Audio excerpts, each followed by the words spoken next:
in my last video, I have told you about the characteristics of management and objectives of management. Today, we are going to start with the topic of management as an art, science, and management as an profession. So, this is जो सा ये topic है ये easy नहीं कह सकते, जैसे ये भी ज़्यादातर केस स्टडी बेस्ड टॉपिक ही है क्योंकि इसकी केस स्टडीज़ ही आती हैं एग्जाम में रिलेटेड टू कि बताओ ये कैसे इस क्वेश्चन जैसे कोई क्वेश्चन पूछा जाता है उसमें बताया एक सिचुएशन दे दी जाती है, बताओ इसमें मैनेजमेंट एज आर्ट किया गया, एज अ साइंस किया गया कि एज अ प्रोफेशन किया गया, और फिर उसके आगे पॉइंट्स बता दो, ये सब कुछ है। तो अब हमें कैसे पता चलता है कि management as an art, science और प्रोफेशन कैसे होती है, तो उसके लिए हम फर्स्ट पॉइंट करेंगे मैनेजमेंट एज एन आर्ट। अब हमें कैसे पता चलता है कि मैनेजमेंट आर्ट के जैसे क्यों मानी जाती है, इसका मीनिंग है मैनेजमेंट को हम आर्ट भी कह सकते हैं। तो क्यों कह सकते हैं, इसके भी तो कुछ रीजंस होंगे। तो उसका वो जो फर्स्ट रीज़न या जो फर्स्ट उसका पॉइंट है वो क्या है कि एग्जिस्टेंस ऑफ थ्योरेटिकल नॉलेज। अब क्या कहा जाता है कि existence of theoretical knowledge, theoretical knowledge इस जैसे थ्योरी बेस्ड थ्योरीज होती है, बुक्स होती हैं। तो जैसे आर्ट है, आर्ट क्या होता है, जैसे हमारे जो हिस्ट्री में आर्ट था, मिडीवल पीरियड में आर्ट था, एंशियंट टाइम में आर्ट था, उन सब की बुक्स अवेलेबल हैं, बल्कि उनका थ्योरेटिकल हमारे पास थ्योरी बेस्ड भी बुक्स या थ्योरेटिकल पार्ट भी है।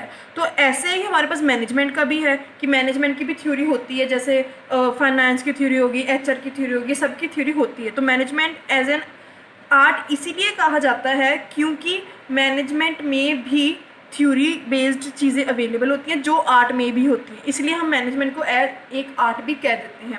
Art of management in day to day job of managing an enterprise.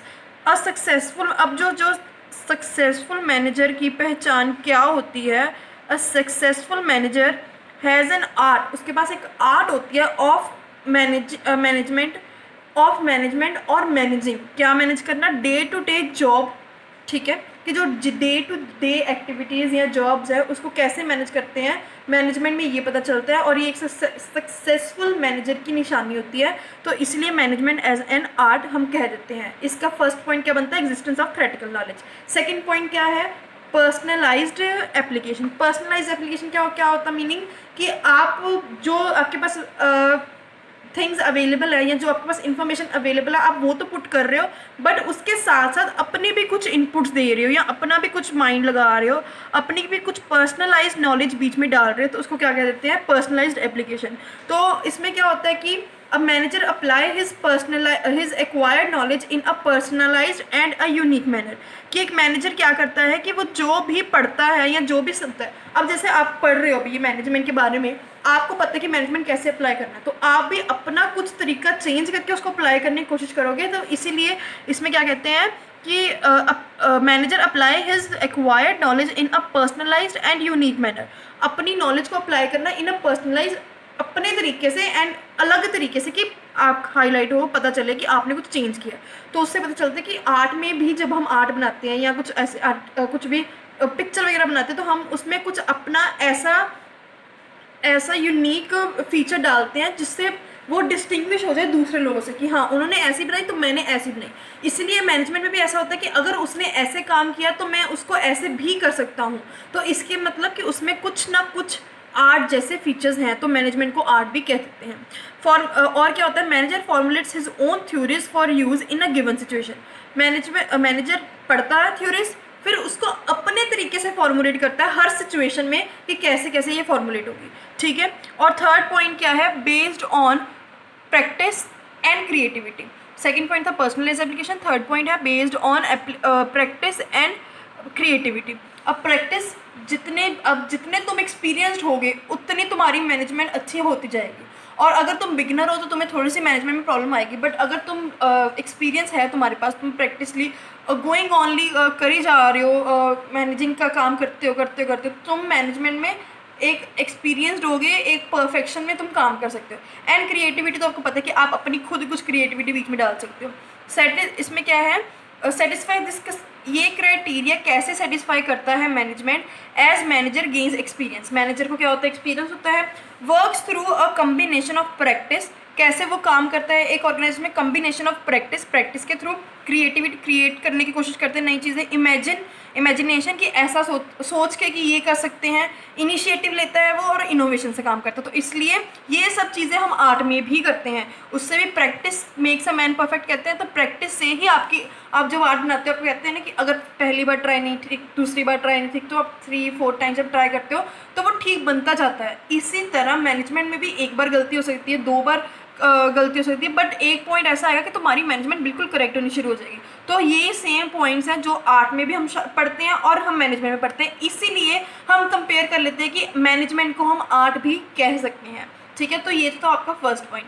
Next आ जाता है मैनेजमेंट एज साइंस। अब वो कहते हैं हम आर्ट तो मान लेते हैं कि आप मैनेजमेंट को एज एन आर्ट कह सकते हो, अब एक और चीज़ वो कह रहे हैं कि मैनेजमेंट को हम एज साइंस भी कह सकते हैं। अब सेकेंड पॉइंट कह रहा है कि मैनेजमेंट को हम एज साइंस कैसे कह सकते हैं। सॉरी, मैनेजमेंट एज साइंस कैसे होता है। अब जैसे इसमें फर्स्ट पॉइंट है सिस्टमाइज्ड और सिस्टमैटिक बॉडी ऑफ नॉलेज। देखो, अब जब साइंस है उसकी अपनी सिस्टमैटिक बॉडी ऑफ नॉलेज है, जैसे 1 मिनट, उसकी अपनी सिस्टमैटिक बॉडी ऑफ नॉलेज है।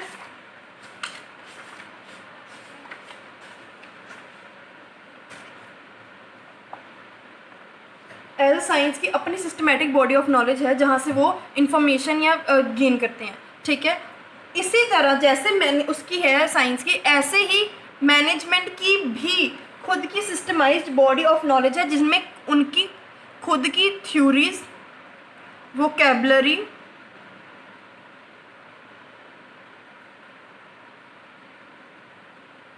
कंसेप्ट्स एंड प्रिंसिपल्स डेवलप किए गए हैं। जैसे कि आप पढ़ते हैं, हम आगे पढ़ेंगे प्रिंसिपल्स ऑफ मैनेजमेंट या कंसेप्ट्स, डिफरेंट कंसेप्ट पढ़ेंगे। तो ये सारे जैसे साइंस में थ्रू एक्सपेरिमेंटेशन डेवलप किए गए थे, ऐसे ही एक सिस्टमाइज्ड बॉडी ऑफ नॉलेज हमारे मैनेजमेंट की भी है, जिसके थ्रू जो ये थ्योरीज़ हैं, प्रिंसिपल्स हैं, कुछ वोकैबुलरी जो होती है हमारी, जो हम मैनेजमेंट में या हम कॉमर्स में यूज़ करते हैं, तो वो सब डेवलप की हुई है over a period of time. तो इसका मतलब कोई एक बॉडी ऑफ नॉलेज है जो ये सब कुछ कर रहा है।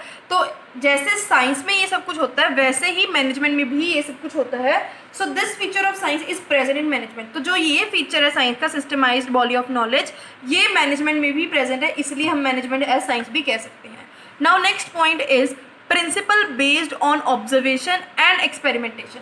अब जो साइंस के प्रिंसिपल्स होते हैं, we know that they are based on proper observation and experimentation. उनकी तो एक्सपेरिमेंटेशन होती ही है, उनका देखा जाता है कि रिपीटेड एक्सपेरिमेंटेशन से क्या क्या रिजल्ट आता है।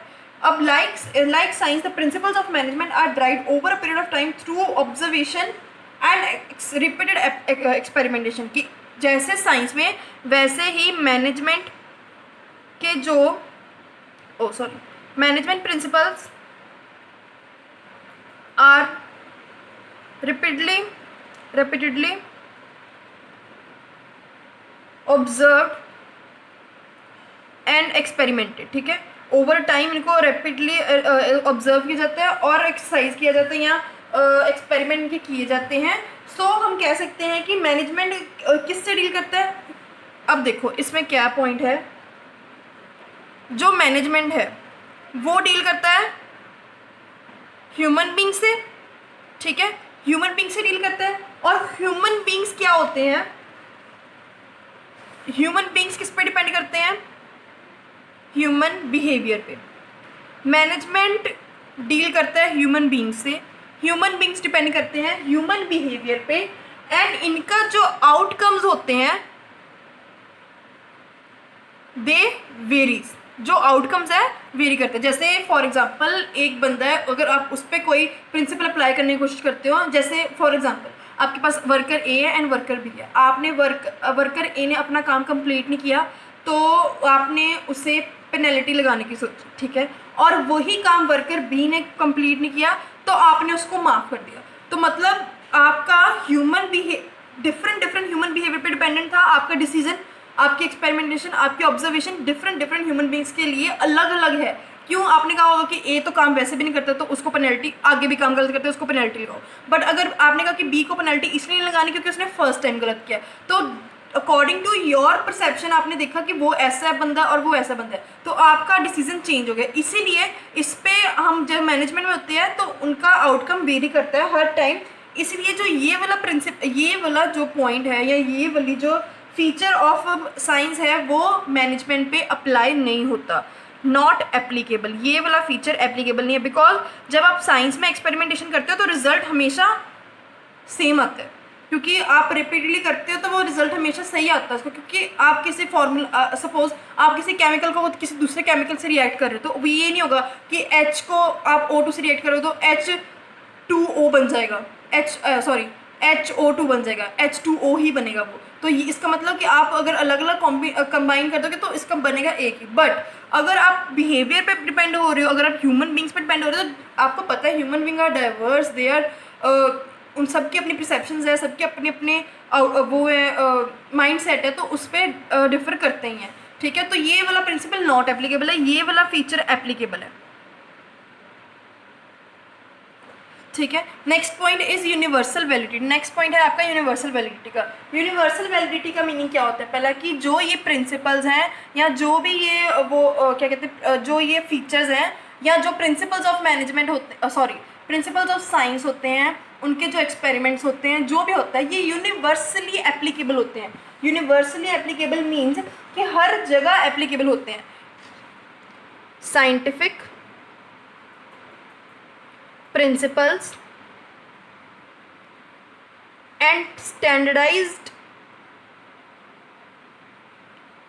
टेक्निक्स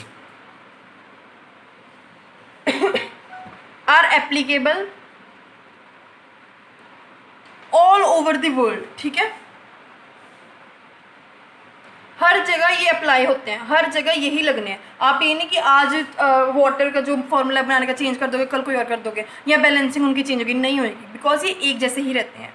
बट जो हमारे आ जाते हैं management principles, they varies.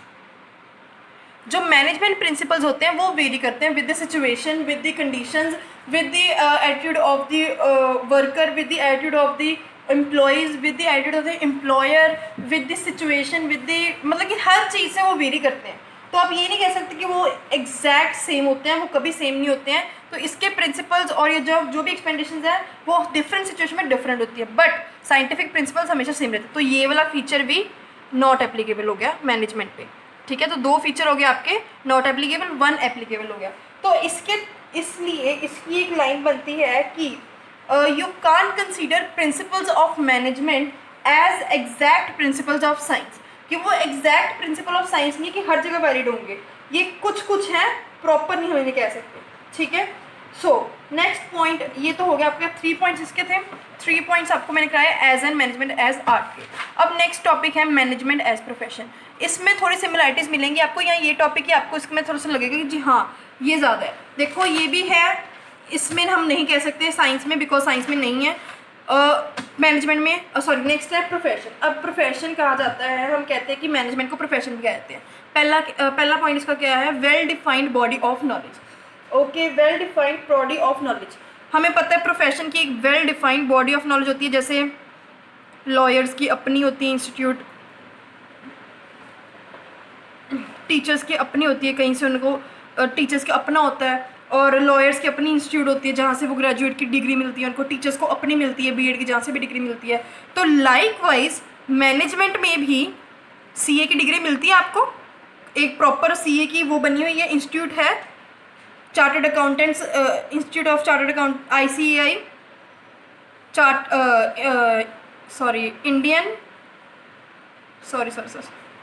Chartered accountant of institute of chartered accountant of India है हमारे यहाँ पर, ICAI, जहाँ से सीए को अमल की वो मिलती है, आपको डिग्री मिलती है उसकी, या डिग्री यू कैन से आपको उसका मिल जाता है कि सर्टिफिकेट मिलते हैं। तो मतलब कि अगर well defined body of knowledge profession में अगर है में होती है, तो well defined body of knowledge management में भी होती है। उसका एग्जांपल आप दे सकते हो कि जब सीए की सर्टिफिकेट मिलते हैं या सीए आप बन गए हो तो उसका मिलता है, तो ICAI से मिलता है वो। ठीक है, तो ये हो गया कि आपका कि well defined body of knowledge, उसमें भी well defined body of knowledge है, इसमें भी है, दोनों में। तो ये वाला फीचर क्या है? एप्लीकेबल है दोनों पे। अब नेक्स्ट है रिस्ट्रिक्टेड एंट्री। अब आपको पता है जैसे हम जाते हैं जब आप कोई पेपर देने जाते हो, suppose you are in professions like doctors, तो आप जब उसका एग्ज़ाम देने जाते हो आपको पहले उसके लिए नीट क्लियर, अगर आपको एडमिशन चाहिए कहीं आगे या आपको डॉक्टर बनना है तो आपको पहले उसके लिए नीट क्लियर करना पड़ता है। एक एंट्रेंस एग्ज़ाम रखा जाता है क्लियर करने के लिए, सीधी डायरेक्ट एंट्री नहीं होती, ठीक है। तो ये एक प्रोफेशन का फीचर है। अब इसके लिए आप बताओ कि मैनेजमेंट का फीचर क्या है यही सेम ICAI, ठीक है, institute of chartered accountant of India, ये है। इन्होंने CA पेपर क्लियर करने के लिए CA बनने के लिए पेपर्स रखे हैं। For example, to become a chartered accountant in India, a candidate has to clear a specified examination conducted by the Institute of Chartered Accountant of India, ठीक है। CA बनने के लिए आपको कितने टेस्ट क्लियर करने पड़ते हैं तब जाके आप CA बनते हो। तो मतलब कि ये जो रिस्ट्रिक्टेड एंट्री मींस जब आप पेपर दोगे तभी आपको एडमिशन मिलेगी, ये इस पर भी एप्लीकेबल है, मैनेजमेंट पे भी, कि जब आपने CA बनना है तो आपको भी डिग्री पहले करने के लिए पहले क्लियर करना पड़ेगा तभी आपको डिग्री मिलेगी। तो ये दोनों पॉइंट्स हो गए इसके मैनेजमेंट के as a restricted entry for profession. तो ये दोनों पॉइंट्स भी अप्रूव हो गए, अब ये भी एप्लीकेबल है। नेक्स्ट पॉइंट क्या है आपका, प्रोफेशनल एसोसिएशन। अब नेक्स्ट पॉइंट आ गया कि प्रोफेशनल एसोसिएशन होती है, all professionals are affiliated to a professional association which regulates entry, grants certificates of practice and formulates and enforces a code of conduct। Professional association क्या होता है, means कि जब आप पेपर सपोज कर लो कि जैसे आप, ये मैं आपको बात बताई थी डॉक्टर्स की, डॉक्टर्स नीट का पेपर जब क्लियर करते हैं उनके उसके बाद जब उन्हें कोई भी आगे कोई कहीं एंट्री जाने है, कहीं आगे एंट्री लेनी है, या उन्हें कोई भी सर्टिफिकेट ग्रांट होना है प्रैक्टिस का, या उन्हें जो भी होना है, तो वो एक उनकी स्पेसिफाइड इंस्टीट्यूट बनी हुई है जो उन्हें ये सब कुछ प्रोवाइड करती है, ठीक है। फॉर एग्जाम्पल डॉक्टर को जब डिग्री मिलती है तो वो एक प्रॉपर इंस्टीट्यूट बनी हुई है इंडिया में जो प्रोवाइड करती है, इंस्टीट्यूट कह सकते हो, या उनकी बॉडी ऑफ नॉलेज बनी हुई है जो उन्हें ये सब कुछ प्रोवाइड करती है। आप इसके एग्जाम्पल ये भी दे सकते हो कि जैसे इंडियन लॉयर्स है, अगर उन्हें मेंबर ऑफ बार काउंसिल बनना है तो अगर to become a member of bar council of India,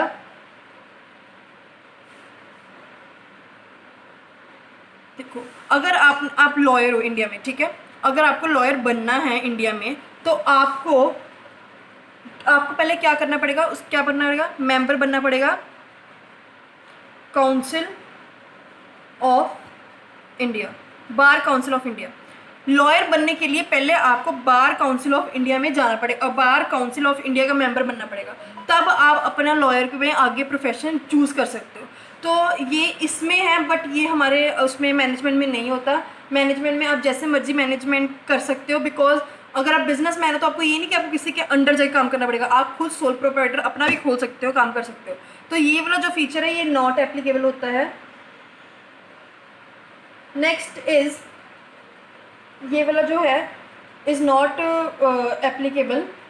next is ethical code of conduct. Now it is about ethical code of conduct. Ethical code of conduct का meaning क्या होता है, जैसे एक कोड ऑफ कंडक्ट दे दिया गया Indian manager को कि आपने ये कोड ऑफ कंडक्ट मतलब कि ऐसे काम करने हैं, जैसे रूल्स एंड रेगुलेशन उसमें डिफाइन कर दिए गए हैं। ये किसने किया है, इन इंडिया में IMIA मैनेजमेंट के लिए डिफाइन कर दिए गए हैं कि ये रूल्स एंड रेगुलेशन आपने फॉलो करने हैं, but these are not statutory to follow.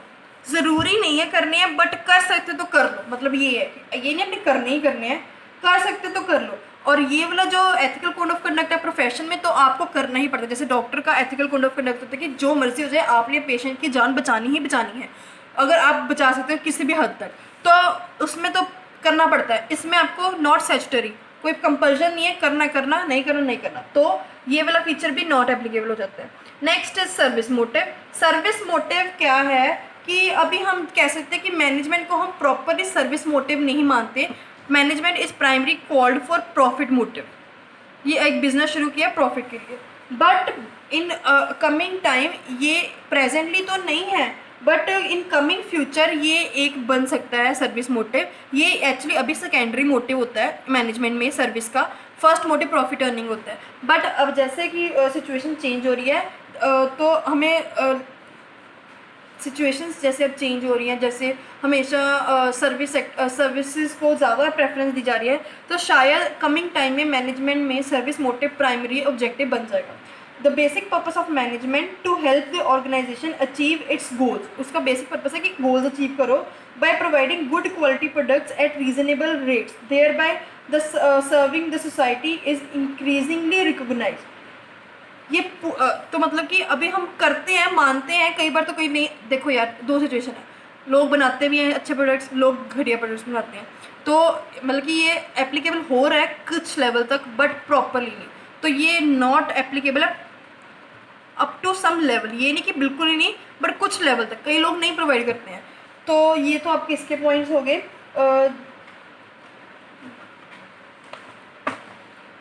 I want to tell you that कि मैंने I think so sorry for this कि आपको ये जो रिस्ट्रिक्टेड एंट्री वाला पॉइंट है ये थोड़ा सा गलत बता दिया है।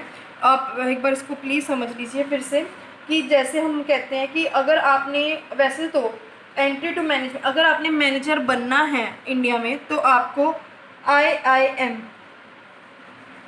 Institute of Indian institutes of managers में आप स्टडी करोगे या एग्जामिनेशन देते हो तो आप मैनेजर बन जाते हो। However there is no restriction, कोई रिस्ट्रिक्शन बाहर नहीं है। जैसे कि आप बिजनेस शुरू कर रहे हो, उसमें भी अगर आप काम में मैनेजिंग कर रहे हो तो मतलब ये नहीं कि आप वहाँ से डिग्री लेकर आए, तो डिग्री लेना इसमें ज़रूरी नहीं है। ये नहीं कि आप रिस्ट्रिक्टेड एंट्री लेके ही अंदर आओ। तो मैं आपका इसका एक बार ना आपको थॉरली जो बुक की लाइन है वो बताऊँगी, क्योंकि ये थोड़ा सा इंपॉर्टेंट पॉइंट है। So however there is no restriction on anyone being designated or appointed as manager in any business enterprise. Anyone can be called a manager irrespective of the educational qualification possessed. Unlike professions such as medicine or law, which requires a practicing doctor or lawyer to possess valid degrees, nowhere in the world it is mandatory for a manager to possess any specific degree. But professional knowledge and training is considered to be desirable qualification, since there is greater demand for those who possesses degrees or diploma from reputed institutions. So presently जो ये वाला feature है restricted entry वाला is not applicable, कि ज़रूरी नहीं है कि आप वो डिग्री लेकर आओगे तभी आप मैनेजर बन सकते हो। आप वैसे भी बन सकते हो मैनेजर, कोई बिजनेस हाउस काम कर रहा है उसमें आप मैनेजर अपॉइंट कर रहे हो, सिर्फ ये सोच के वो बंदा अच्छी तरह काम कर सकता है, तो it's not a wrong thing, ठीक है। तो this was all about management as profession science and management as an profession science and as art, ठीक है। तो ये आपका आज का टॉपिक था। नेक्स्ट टॉपिक आपको नेक्स्ट वीडियो में बताऊंगी about the coordination and coordination का कंसेप्ट करेंगे, ठीक है। Okay, thank you guys.